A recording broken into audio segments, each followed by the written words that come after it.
যার নাম শুনলেই ঝাল লাগে সেইখানে আজকে খাইতে যাব। তো দেখেন তো ফ্রি মানুষের টাকায় কেমনে খাচ্ছে। হ্যালো এভরিওয়ান, আসসালামু আলাইকুম। কেমন আছেন আপনারা সবাই? তো গাড়ি দিয়ে যাইতে যাইতে নামের প্রেমে পড়ে গেলাম রেস্টুরেন্টে। ফ্যামিলি নিয়ে ঘুরতে চলে আসছিলাম কক্সবাজার। তো দুপুরে খাবার টাইম, তো খুবই ক্ষুধা লাগছিল। গাড়িতে বসে মেনু চারটা দেখতেছিলাম যে আসলে বাংলা কোনো খাবার পাওয়া যায় কিনা। যেহেতু নামটা একটু ইউনিক লাগছে, আমি 4 বছর যাবৎ কক্সবাজার আছি, কিন্তু এইবারে এই নামটা আমি প্রথমেই দেখলাম। তো একে একে সবাই নেমে গেলাম, তো এইখানেই খাবো ফাইনালি চিন্তা করে ফেললাম যে দেখি। তো এই যে সবাই যাচ্ছি তো নামটা দেখেন, মরিচের যেমন কালার, ওইখানে নামটাও কিন্তু সেম ওইভাবেই রেখে দিছে। তো সবাই মিলে চলে যাচ্ছি ওই যে রেস্টুরেন্টে। সবাই খাচ্ছে আর আমি তো সবাই ভিডিও করা দেখে মোটামুটি একটু তাকায় আছে। তো ওনারা তো জানে না আমি নতুন ব্লগার হয়েছি, এর জন্য একটু বেশি ভিডিও করি, যেইখানে যাই সেইখানেই ভিডিও করি। তো যাই হোক, ফুল ভিউটাই আমি নিলাম যে আসলে মোটামুটি কেমন। তো মোটামুটি ভালোই লাগলো, পরিবেশটা মোটামুটি খারাপ না। তো যাই হোক, এখন ফাইনালি মেনু চার্টটা আমি তাদেরকে চুজ করতে দিলাম, ভাগনাদেরকে, যে তোমরা কি খাবা বলো। তো তারা তাদের মতো দেখে দেন আমাকে আবার দিয়ে দিল যে মামি আপনি যেটা সিলেক্ট করবেন আমরা সেটাই খাবো। তো যাই হোক, আমি রেস্টুরেন্টে খাবার খাইতে খুবই ভয় পাই। বড় বড় রেস্টুরেন্টগুলোতে তো আরও বেশি ভয় পাই। একটা সময় ছিল রেস্টুরেন্টে খাইতে না পারলে আমার পেটের ভাত হজম হইতো না, 3 বেলা রেস্টুরেন্টে খাইতে হবে।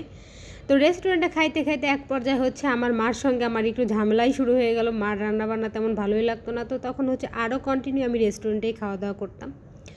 তো যাই হোক, এই বিভিন্ন জায়গায় অভিযান দেখে তারপর আমার আর ভয়ে ইচ্ছা করে না যে এখন আর রেস্টুরেন্টে খাই, এটা ধরা পড়ে ওইটা ধরা পড়ে। আমি খুব স্বাভাবিকভাবে ভর্তা, ছোট মাছ, ডাউল খাওয়ার ট্রাই করি। তো যাই হোক, এইদিকে এই যে খাবার টাবার অর্ডার করে সবাই বসে আছি।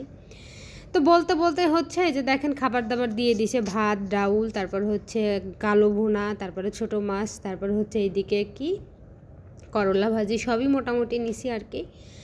জাস্ট বাড়িতে তো অনেক রান্নাই করে রেখে গেছিলাম, তারপর ওইখানে হালকা পাতলা কিছু খাবো। চাইনিজ আইটেম খাইতে পারতাম, কিন্তু দুপুরবেলা তো বাঙালি আমরা, মাছে ভাতে বাঙালি, ভাত না হলে হয় বলেন তো।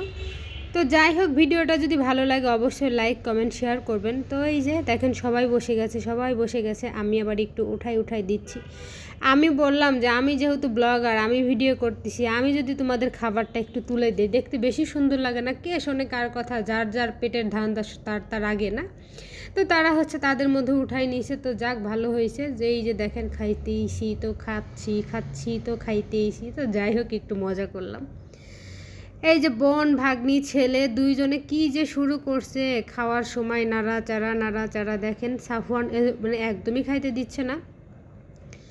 এইদিকে সেয়া নিচে মুরগি, এরা কালো ভুনা, আমি শুধু ছোট মাছ দিয়ে খাওয়ার ট্রাই করছি। আর ডাউল আমি সবসময় এটাই বর্তমান বছর 2 হলো আমি হোটেলে গেলে রেস্টুরেন্টে খাওয়ার প্রতি আমার ঝুঁকটা কমে গেছে, কারণ এই যে অনলাইনের যুগ, এখন সব কিছুই অনলাইনে বোঝা যায় যে কোথায় কী ঘটতেছে না ঘটতেছে। তো এর জন্য আমি একটু বিশ্বাস হারিয়ে ফেলছি, আমি একদমই কম খাওয়া দাওয়া করি।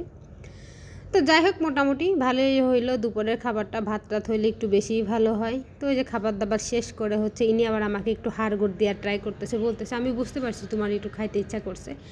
হ্যাঁ, সত্য কথা, আমি যেইখানে যে মাছ মাংস মাংসর থেকে হাড়গুড়ি আমার বেশি ভালো লাগে। তো ফাইনালি এখন বসে আছি, এই যে বিলটা দিবে। খেয়ে দিয়ে যার মতো সবাই কিন্তু পালাইছে, এই যে মালিক বসায় রেখে গেছে বিল দেওয়ার জন্য। তো যাই হোক, এই যে এখন আমি বিলটা পে করব, বিলটা দিয়েই চলে যাব। তো ভালো থাকবেন, ধন্যবাদ সবাইকে, গুড বাই।